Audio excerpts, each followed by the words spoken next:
I'm Nyabegi.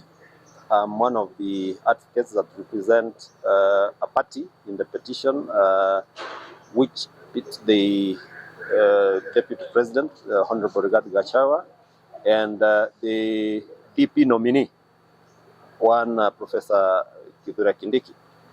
Now, parties were aggrieved by the proceedings that happened in the National Assembly and the Senate of this Republic, where the process of impeachment of the Honorable Gachagua was confirmed, and the Speaker of the National Assembly proceeded to issue a notice, and when the members of Parliament came, they affirmed the memorandum that had been sent by the President, basically allowing or nominating or voting for the DP nominee, Professor Kindiki. Aggrieved by the proceedings in the two houses of Parliament, that is the National Assembly and the Senate, parties did move the court, and several of them did move the court. There was consolidated petitions, and that is what has been happening here. Now, there were 2-3 hurdles that I've presented before. One of the hurdles was that parties had felt that the bench as comprised of Judge Eric Ogola presiding, Judge Murima, and Lady Justice Frida Mugambi were not properly nominated by the Deputy Chief Justice to come and preside over this matter, because the Constitution allows for the Chief Justice to nominate or empanel a bench that normally hears these matters. Now, that application was dealt with and a ruling given, and in that ruling, they said the Deputy Chief Justice may or has powers under the Constitution to empanel a bench. So that application, after the delivery of the ruling, the parties did move the Court of Appeal. That is what is pending at the Court of Appeal under a Rule 52B, where there is certain reliefs that have been sought there.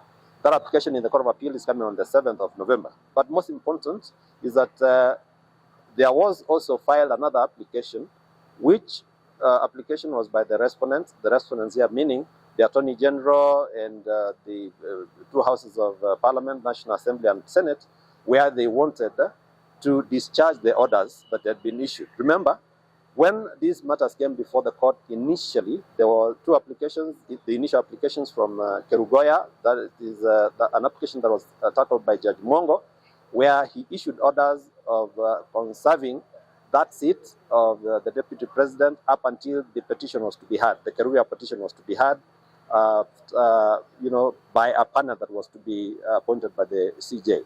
Now, the second application was presided over by Justice Chacha Mwita, and he issued orders which were to be enforced up till the 24th of October. Now, on the 24th of October itself, when these matters came up, the court was not able to extend any other order, and before they could render a ruling on whether they were properly empaneled to preside over the matter. Now, those orders for Chacha Mwita, judge, were discharged on the night of the 24th of October. Now, what we have been riding on were the orders by Justice Mwongo in Kerugoya. Now, on the 18th of October, the respondents in the petition did move the court to discharge the orders that were affecting them. And by that, I mean that the orders that had been issued by Kerugoya court were to be set aside so that other processes of filling up the slot of the DP nominee could go on.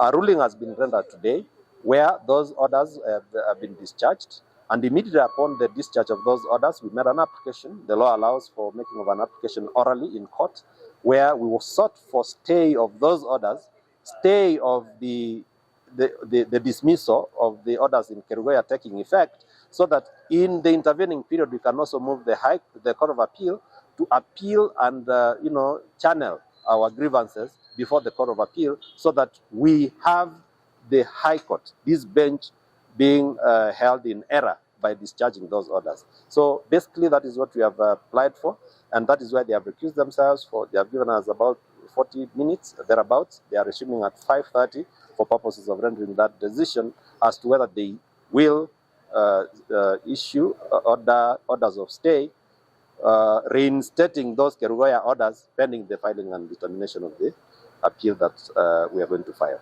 Question. Yes, please. If they fail to give the orders to continue to keep the Kerugoya court orders and the conservatory orders in place, then what is the next move for your team? The next move is obviously going to the Court of Appeal and appeal against these orders, even when the other processes are going to ensue. Because remember, what was stopping the DP nominee from assuming office or taking oath of office were the orders from Kerugoya. So nothing stops the other processes from ongoing, and that is the fear we are having, that we may have our petitions and applications being rendered academic and or nugatory, where the DP nominee will have assumed office and it leaves us bare without any recourse, and the haven of justice is the court. And that is why we are agitating that they have that cushioning of the parties that have come before it for those orders to be enforced up till the Court of Appeal decides otherwise. Yes. Oh my God. Kiswahili hivi ni mbaya. Na nianzie wapi tena? Si majina mnayo?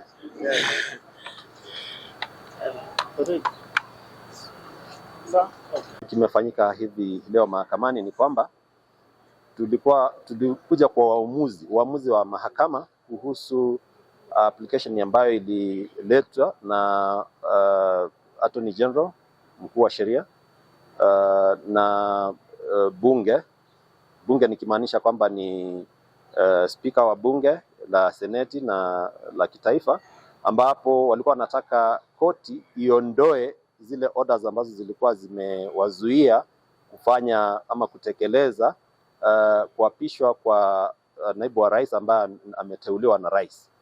Kumbuka kwamba kabla ya haya maneno kuja kotini ni kwamba kuna maneno ambayo yalikuwa yanaendea pale Senate na National Assembly ya impeachment ama kumwondoa naibu wa rais Rigathi Gachagua kwa ofisi.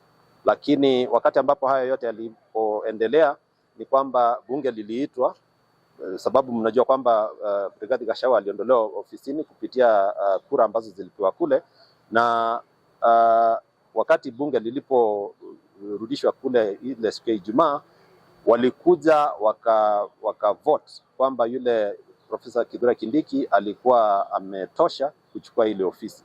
Na kabla ya hiyo, kumbuka kuna Wakenya ambao walikuja mahakamani, mmoja wao akiwa ni wale walioenda mahakama ya Kerugoya, na pia vile kuna wale ambao walikuja katika mahakama hii.